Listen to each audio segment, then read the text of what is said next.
The most cold, miserable, and bitter wives I know have the weakest, most yes men, happy wife, happy life, nice guy husbands. That's the truth. These husbands are afraid to say what needs to be said. They're afraid to lead. Many times they've allowed themselves to get soft, and they surround themselves with other yes men, other nice guys who tell them that it's okay. This destroys relationships, and there's just constant tension. When you're around these couples, these families, there's constant tension. The wife is always stressed. She's always on edge. The husband is therefore always on edge because he's afraid of doing anything wrong that will make his wife mad because he's weak, which makes her more agitated, more stressed out because she doesn't feel safe. She needs somebody to stand up to her. She needs somebody to say what needs to be said. She needs somebody to stand firm against her storm so she can feel safe. You need to be the lighthouse.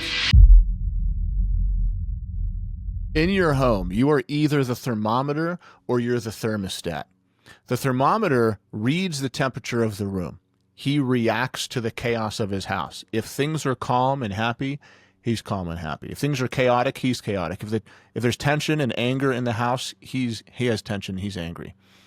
The thermostat sets the temperature for the house. It doesn't care what it's like outside. It doesn't care what it's like inside. It has the power and control to set the energy and temperature of the home. That kind of father doesn't care if the house is angry, tense, happy, joyful.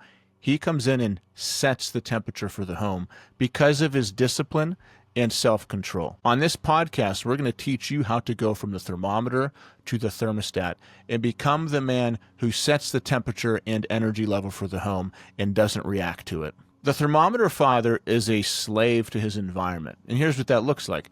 His kids are chaotic. They're yelling. They're screaming. So his way of dealing with that is yelling and screaming and becoming chaotic. He's the guy who screams at his kids for screaming, yells at his kids for yelling. He sarcastically judges them whenever they are fighting with their siblings and being sarcastic and being mean to each other. He's mean to his kids when his kids are mean to each other. So he is reacting to the environment of the home. Someone's shut down, so he's shut down. The wife is upset, so he's upset. He is incapable of being confident, happy, joyful, and energetic if everyone else in the house is down, cold, and miserable. But that's what we have to do as a father.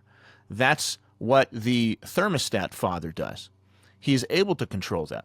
The thermometer father cannot do that. He's a constant reactor to other people's energy.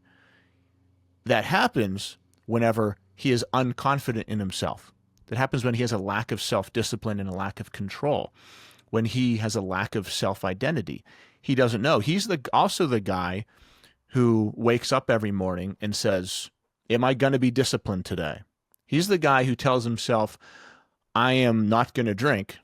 And then he goes to a party where all his friends and family are drinking and he says, I hope I don't drink. He doesn't know. He lacks that identity. He lacks the resolve, self-control, and discipline. Same thing at home. He goes home, he walks in and he says, I hope everyone's in a good mood, so I have a good day. See, the thermostat father, it doesn't matter. He can have a good day. He can set the tone of the house by his level of confidence and self-control because of who he is. He could come home from work, his wife could be in a bad mood, and he's the guy who's able to calm her down, take the hits if he needs to, and lead, which means he provides that energy. He's still smiling.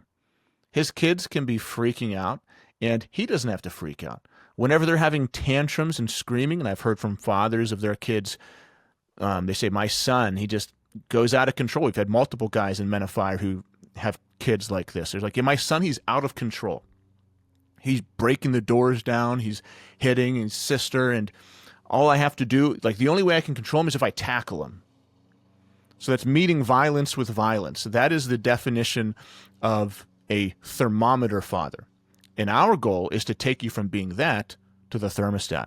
And just like the new guy in Men of Fire, that's the reason he's joining, so he can become that thermostat, that can also happen to you as you learn to control yourself.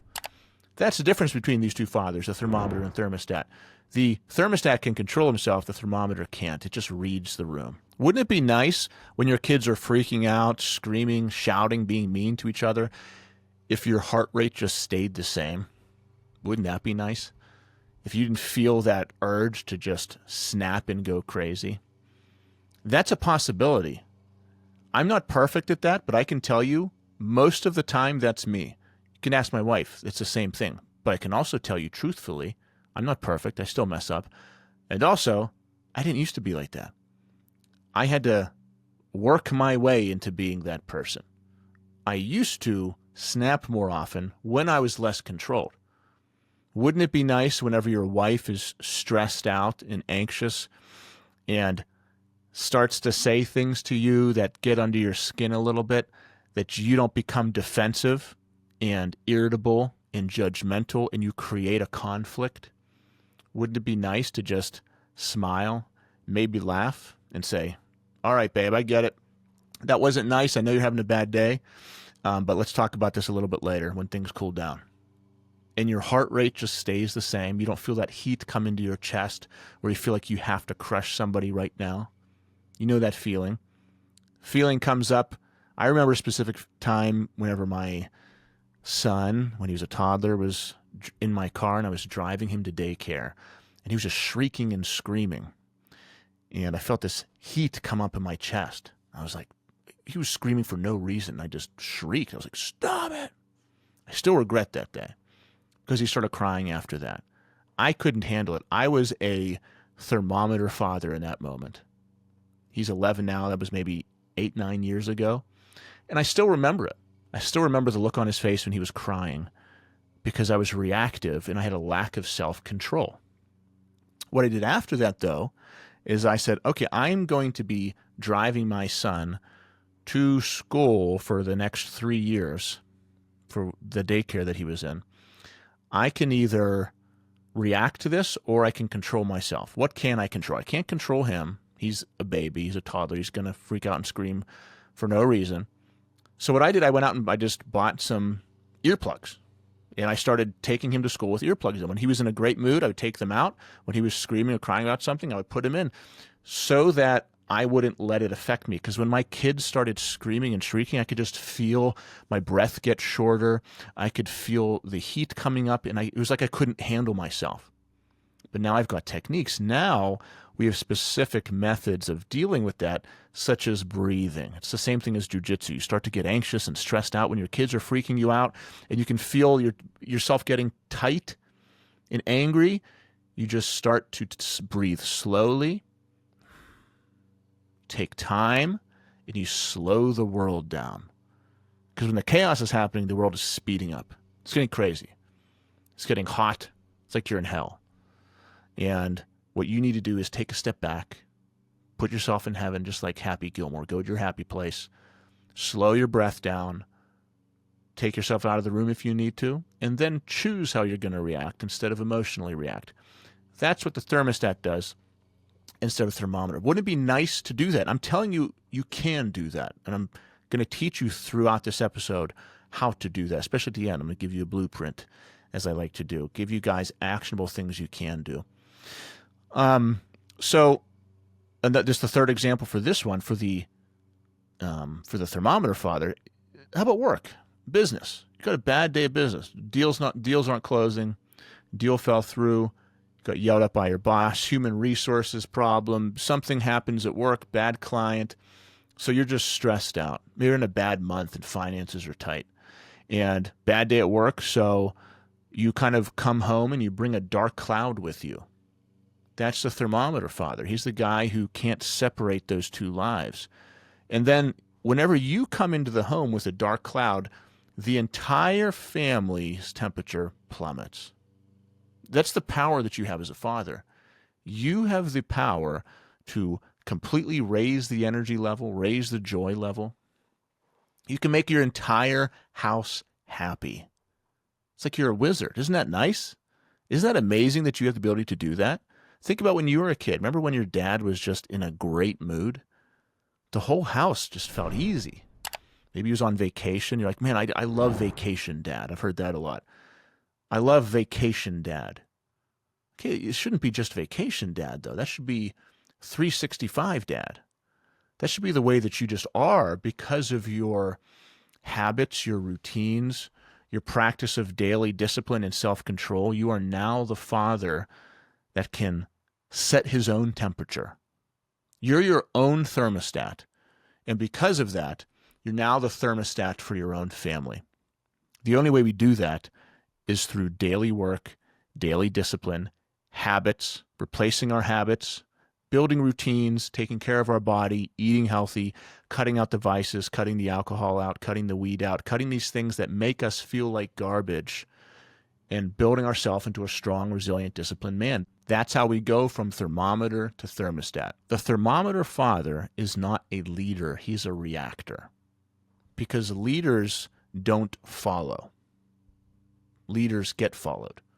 If you're reacting to people, if the way you live and act is always a reaction, then you are following what's happening.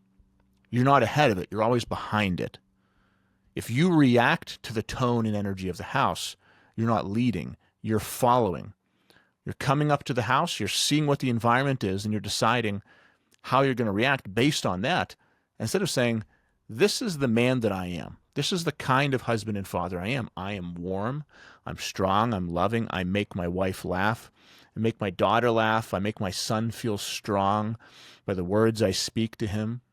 When they're having a rough day and they need more support and maybe they even insult me, I don't insult them back. I don't feel the need to crush them, because a man is strong. A man is self-control. A man does not crush other people because he can. He keeps that inside of himself. He crushes his enemies. He doesn't crush his family. A father crushes his enemies. A father does not crush his family. A father builds his family up. He never uses his unbelievable power of judgment, of strength against his family. He uses that against his enemies if he has to. But he uses his power as an unbelievable source of belief and strength for his family. The danger of the thermometer father is his wife does not feel safe because she is living in another storm. She might be going through her own storm. And then when the thermometer father comes home, he sees his wife is having a storm. He then becomes a storm because he gets offended, he gets defensive, he gets passive-aggressive, or he gets silent and leaves or does something. So he becomes his own storm. So she doesn't feel taken care of. She doesn't feel safe. She doesn't feel led. She has to walk on eggshells. And she's constantly guessing who's going to walk through the door. Wouldn't it be nice if your wife just knew who is going to come home, who is going to walk through the door? Not, I hope Dad's in a good mood today. I hope my husband isn't upset about work today. I hope he's feeling good. I hope he's not, constantly depressed or constantly down on himself when he has the complete ability to change that. Being depressed is okay. Staying depressed is not, because you have the power to get out of it. In most cases, it's you deciding to neglect yourself or not deal with internal issues that you could deal with or not share. It's you isolating. It's you participating in behaviors that you know are tearing you down. It's you living a frustrated, mediocre life, not dealing with past trauma. All these things you can deal with, but many of these things make you depressed. I was depressed at my old teaching job because I was at a job I hated, and I saw my life floating away from me. And because I was stuck in a body I hated, I saw the life I could have slipping away from me. That's why I was depressed. So I had complete control over it. And what I found is that that's why many men feel depressed. For your children, the thermometer father makes them live in a constant state of anxiety. They also are walking on eggshells.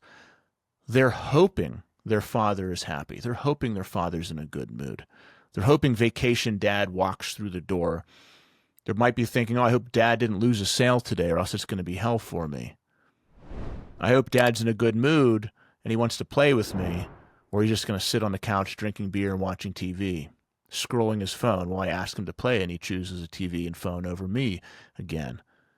And then he yells at me whenever I'm bugging him because I want his attention. I love him so much, and he's the one father I'm ever going to have in my life.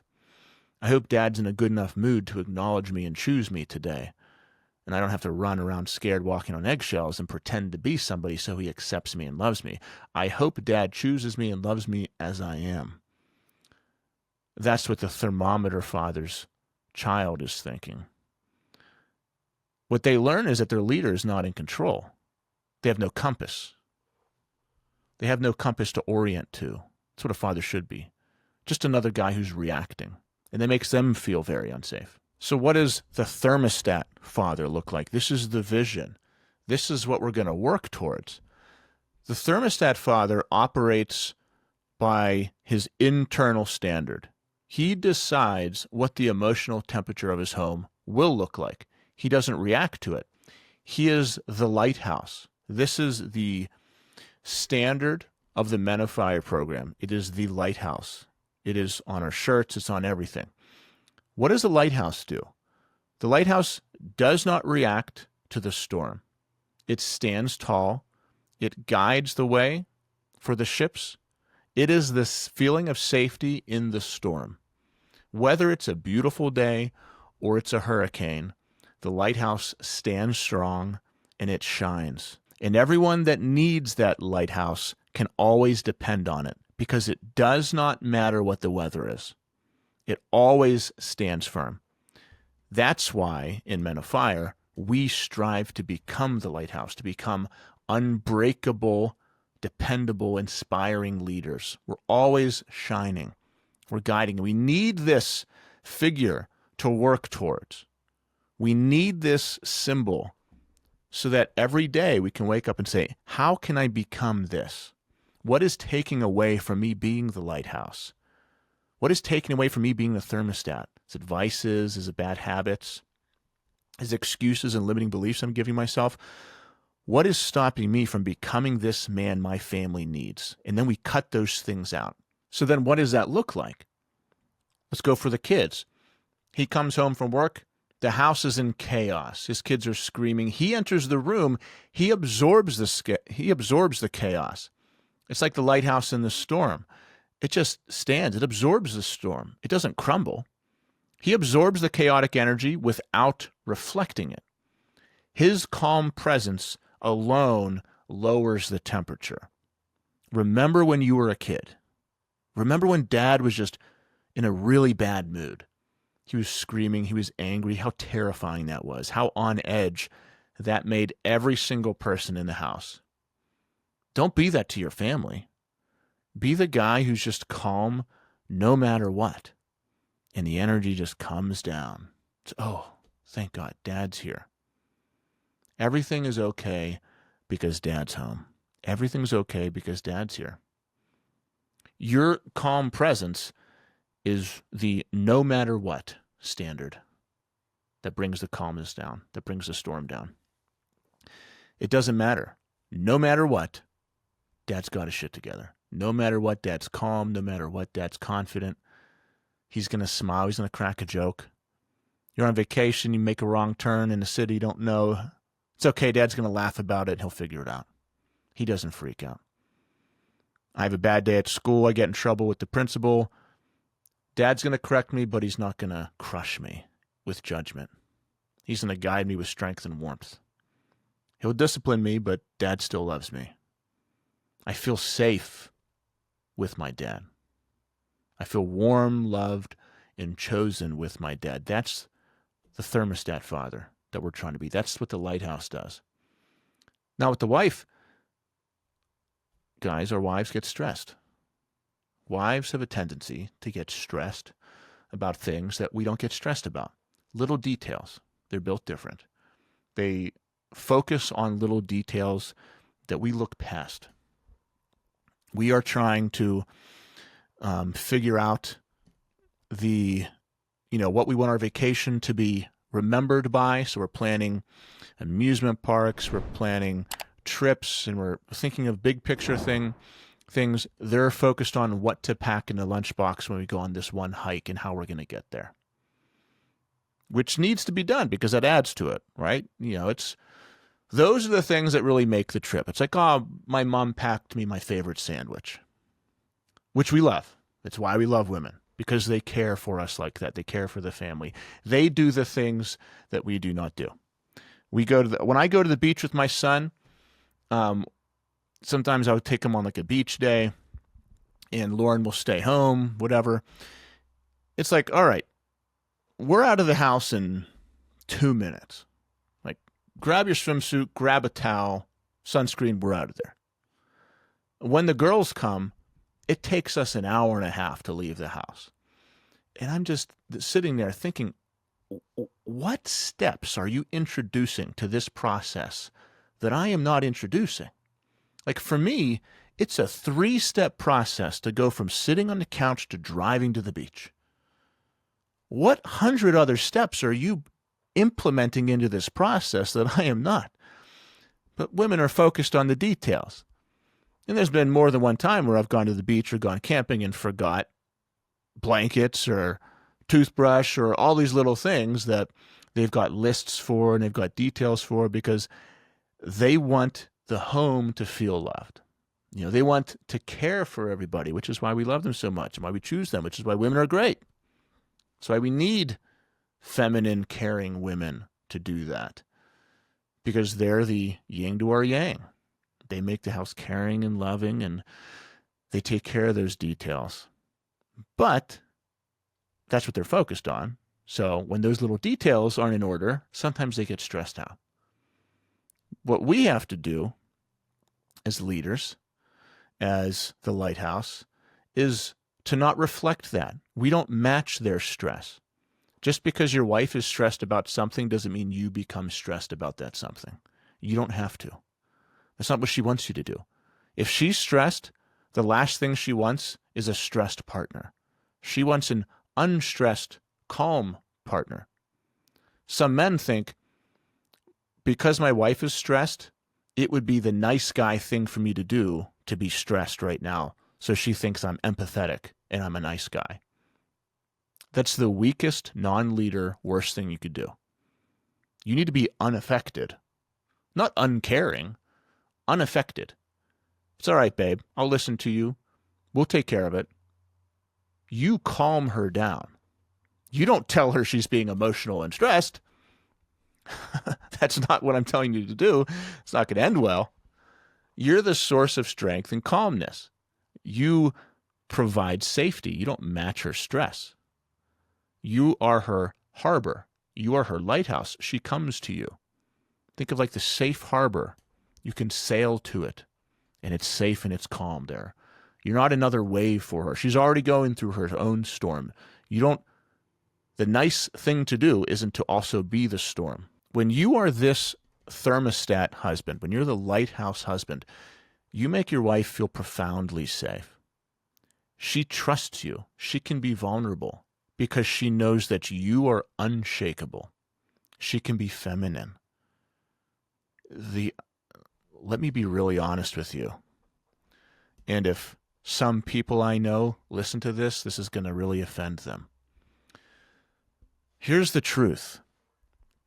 The most cold, full of tension, miserable, and bitter wives I know have the weakest, most yes men, happy wife, happy life, nice guy husbands.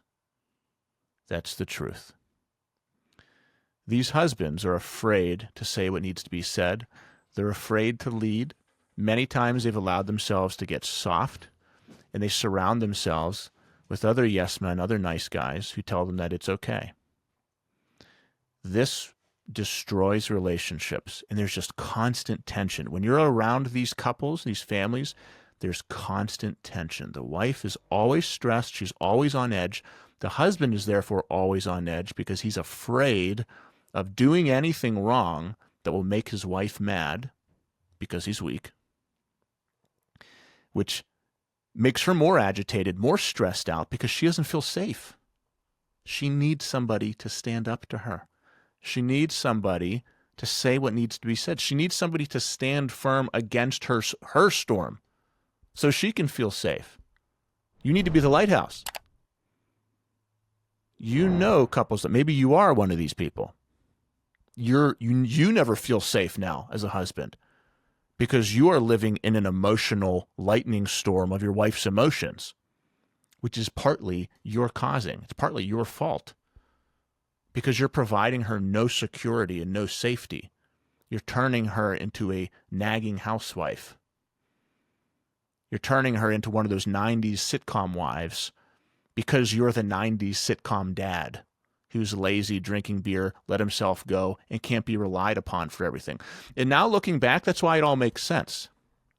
As a kid, I see all these 90s sitcoms, and they were funny sometimes, but then I just started to hate them as a man. I was like, why is the guy always so stupid? Why is the guy so dumb? Why is the guy so weak and pathetic and get ordered around by his wife? And why do I hate the wife so much? Why is she so miserable? Why is she always on edge? And why is she always screaming and angry? It's like, oh, they've created the dynamics that are working against each other. Because he's so pathetic, she's so bitter and angry. It makes sense now. Don't be that. That is what the happy wife, happy life, yes man, weak, nice guy creates in a wife. Do you think those two people are having sex? No. That creates the roommate marriage. The happy wife, happy life, nice guy creates the we sleep in 2 different bedrooms, we're roommates, and I have to ask my wife to spend $50 relationship, which, true story, that's not a made up thing. I had a guy once who I talked to who, you're not going to believe this, but he had a $50 spending limit with his wife, and she didn't allow him, his words, she doesn't allow me out of bed until she gets out of bed because she's scared when she's in bed alone. And then he did this and just created a nightmare scenario for himself. So that kind of husband creates a wife who is terrified at all times, neurotic, stressed out, and just miserable. You know these people. They're frantic, they're neurotic, they're miserable about everything. And you also know whenever you meet a woman who's like really feminine and caring and, she just seems at peace with herself. She's more calm. She's okay caring for people. She doesn't take offense. The other kind of lady would like look down on that person for being like a housewife or being a stay-at-home mom or any of that kind of stuff. No, she's just okay in that role. She's okay doing that. She feels comfortable being a woman and being a caretaker. You feel really safe. And you're also very attracted to that. Men are very attracted to feminine, caring women. We're very repelled by the stone cold, neurotic, frantic woman. We love and are attracted to the caring, feminine woman. But you can also create that in your own marriage. You can create both of them by either being the thermostat or the thermometer. Whenever you're the thermostat, the effect on your children is they learn emotional regulation. The thermometer father teaches his children how to stunt their emotions because they're so terrified to express themselves because they've been screamed at every time they express themselves. They hold it in. They become a future traumatized adult, a future adult who's ridden with problems. But the thermostat father, the lighthouse father, is so in control and unaffected that his children are allowed to grow, be messy, be chaotic, and express themselves. And he just handles it. He pivots and he rises. He pivots, he pivots. He's just a warm, open hug to the chaos of his family. And he can take it all and guide and discipline, but with strength and warmth, not with chaos, tension, energy, and anger.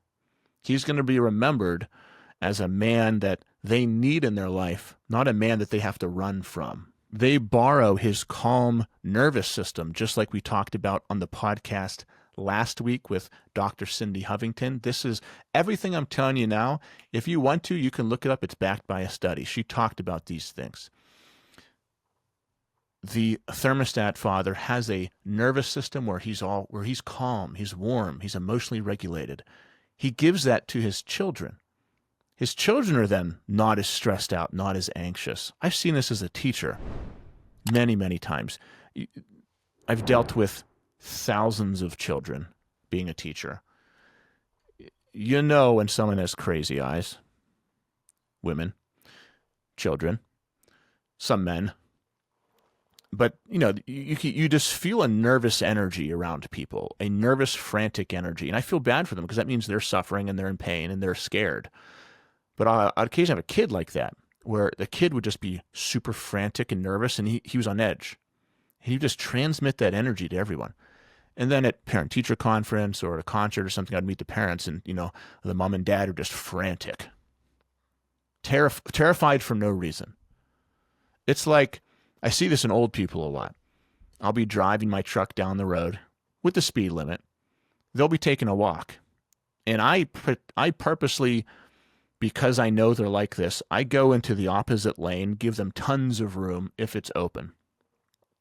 Without, every single time, this certain type of older person will stop walking, turn their whole body towards me with a terrified look on their face, just like they're blown away that a car is driving down the road. And they just stop everything they're doing, slowly turn their body, terrified look, and watch me come and watch me pass. I swear, it happens all the time. And every time I'm driving, I just laugh to myself. I'm like, why are they terrified? Why are they so frantic? Why are they so scared? Why are they not expecting a car to drive down a road? Is this the first time they've experienced this? Obviously not. They're 100 years old. But the thermostat father, he lets his kids borrow his nervous system, borrow his emotional regulation to calm down their own. He senses his kids are getting frantic and anxious and stressed out, and he calms them down. They learn that feelings are not emergencies. Just because you're upset, it's not an emergency. It's normal. It's like, okay, have your tantrum. We'll wait it out. It'll be okay. Okay, be sad, cry. It's okay. I'm not going to cry. I'll let you cry. I'll be here for you, unaffected. I'll be the same. When you're done, I'll even hold your hand. And when you're done, we'll talk about it. But feelings aren't emergencies. You being upset about something doesn't mean I'm going to be upset about it. It means you happen to be upset about it. That's the thermostat father. That's the lighthouse father. They learn that feelings are not emergencies and their father's in control. And they can trust him. They feel safe by him. He's their lighthouse. He's their safe harbor. So the blueprint for this is the blueprint for everything. It is you and your personal discipline. But there's one of them that is more important than the rest, and that is waking up chaotically. Whenever you wake up unplanned, feeling like garbage, and you just wake up and see what happens, you wake up like a thermometer, where you're just going to react to the day, that's when the rest of your day is just a reaction. So I talked about on the last podcast, time block your day, schedule your day. You need to wake up with a plan, with intention, with discipline. Forge your body in the morning, wake up early with a plan. This is what you have to do. Go to the gym, get all your stress out. The gym takes away so much stress. I did leg day today. Just all different kinds of leg presses and squats. You could just feel the juice squeezing out of my legs. I know it sounds gross, but I could feel the stress oozing out of me, just left in the form of sweat on the gym floor. Because of that, your family comes home, you can be the thermostat, you're not overly reactive, you're just okay. You have to work out. It's not just to look good. That's like number 10 on the list of 10 things. It is so that you don't snap. It's so you're not the thermometer. It's so your family can rely on you. That's why you go to the gym. So you don't take your stress out on them. You take your stress out on the bench press. You take your stress out on the gym floor, not on your son who happened to have a bad day and he's angry and he's throwing a tantrum. Your stress is going to come out somewhere. If you don't intentionally take your stress out, it's going to come out on your family. That's why, for me, jiu-jitsu is great. It gets my stress out there. Then I'm not going to be snapping on my family. So I go to the gym every day, get my stress out there so it's not going to be exploding on my family. Be structured with your day. Have a plan. Time block. Track your activities. Wake up early. Go to bed early. I say a lot of the same things in terms of what to do.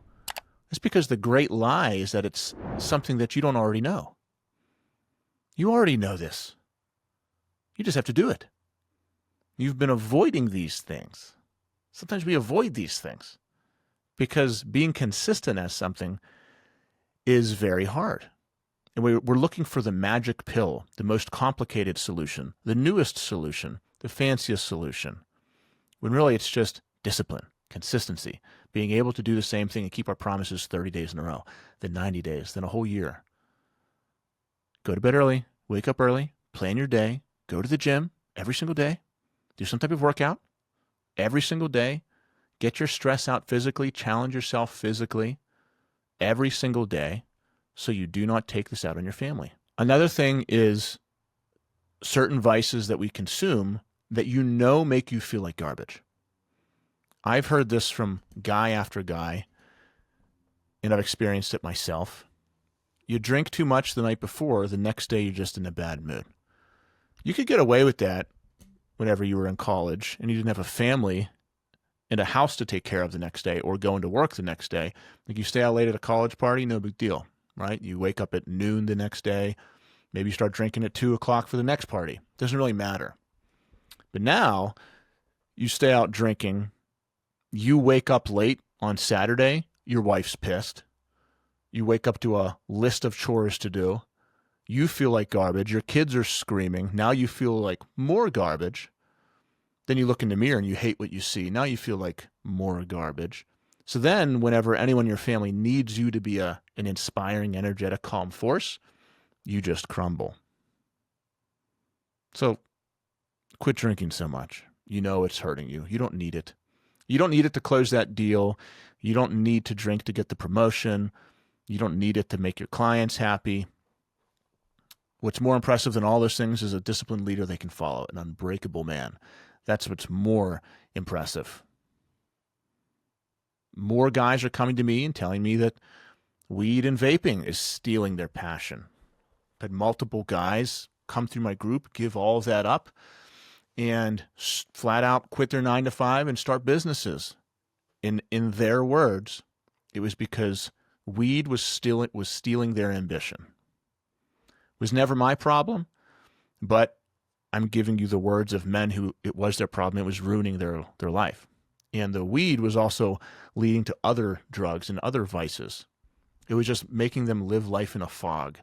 And the difference between this disciplined, on-point life and that old living in a fog life is unbelievable. And they would tell you to your face, best thing I've ever done is giving that up. For some guys, looking at porn is like that. It immediately makes them feel like crap, but they can't control themselves. They do it anyway. So what are the things that you're doing that you know make you feel like garbage? Just cut them out. Cut them out of your life. So the tool number one, first part of the blueprint, is your physical discipline.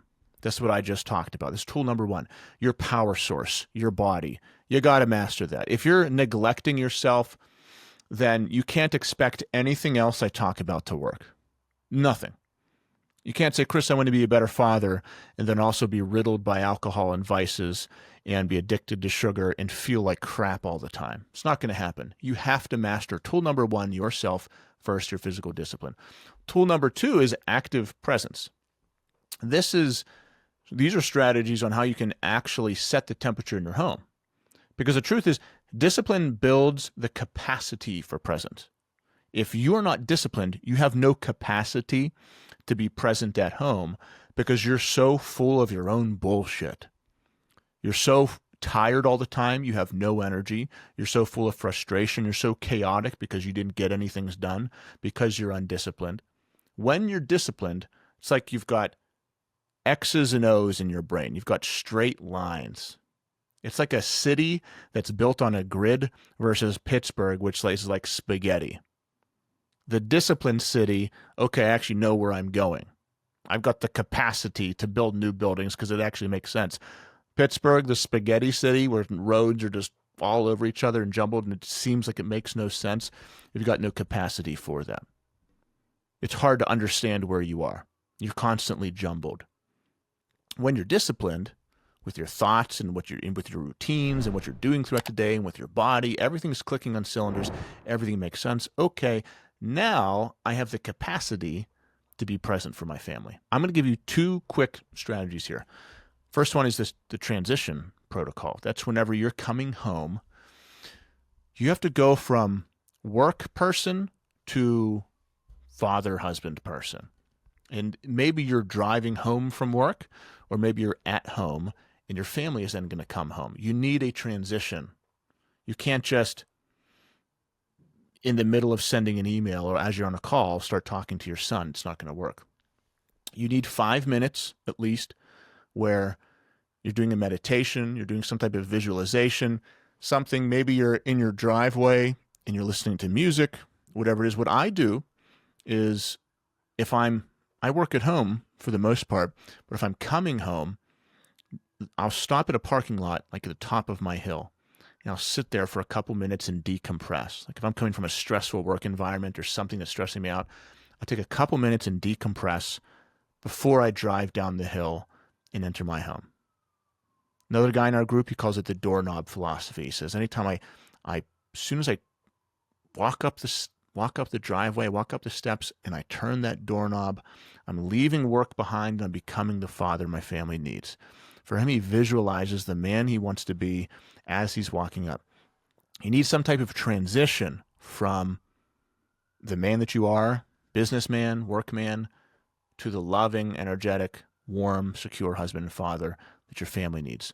Strategy number 2 is absorb and reframe. So your kid spills milk, tantrum, they explode, your wife's mad, the thermometer reacts, right? We talked about that. The thermometer reacts. The thermostat, he acts. The thermometer reacts, the thermostat acts. That's what you're going to do. He takes 1 deep breath and he separates the trigger from his reaction. He absorbs the spike of the chaos, he inputs time, and that allows him to choose how he's going to respond. Then he can set the standard for firm, calm leadership. So that's the difference. You have the trigger, you're inputting time, 5-10 seconds. In that time, you get to choose how you're going to respond like a thermostat instead of reacting emotionally. Your family's emotional stability, the energy of the home, the tone of the home, how joyful or lonely it is, how angry or happy it is. It's not a mystery. It's a direct reflection of your leadership or your lack of leadership. You can be the victim who complains about the chaos of his home, or you can be the leader who is the antidote to it. Stop blaming your kids. Stop blaming your wife. The temperature of your home is your responsibility. Now go set the standard.